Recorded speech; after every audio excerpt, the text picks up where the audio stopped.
मसाल्यांचा डब्बा जो आहे ना, तर तो मी फ्रीजवरतीच ठेवला आहे आणि येता जाता त्याला बघून असं वाटतं थोडंसं रिकामं झालं तर ते बघायला छान वाटत नाही.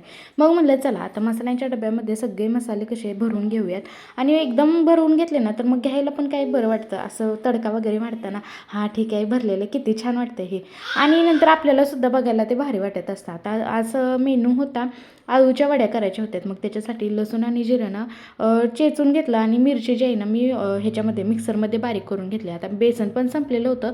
मग लागलीच ताजं बेसनसुद्धा करून घेतलं. आता पानं तर एवढं आलेत पण खायला घरात माणसंच नाही. आता काय करणार? आपली माणसं तर लांब आहेत आपल्यापासून.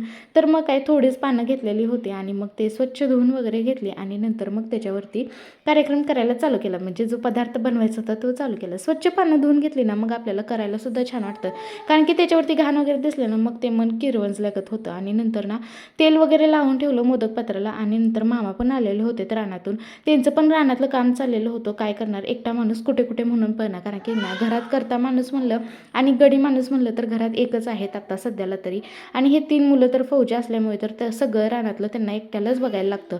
तर त्यांच्यासाठी सुद्धा असं ना कधी कधी असं एवढं वाईट वाटत असतं त्यांच्याकडनं. कारण की ना एकटा माणूस आपण सगळीकडे पळताना एकट्यालाच पाहत असतो. त्यामुळे नंतर इथं वडीसुद्धा माझी टम्म अशी शिजून छान झालेली होती. आता ती इतकी शिजलेली होती की ती फुटलेलीच होती डायरेक्ट. असो तर आजचा व्हिडिओ कसा वाटला नक्की कमेंट करून सांगा आणि व्हिडिओ आवडला असेल तर आपल्या चॅनलला लाईक करा, शेअर करा आणि सबस्क्राईब करा. भेटूया अशाच एका नवीन व्हिडिओला घेऊन. तोपर्यंत बाय.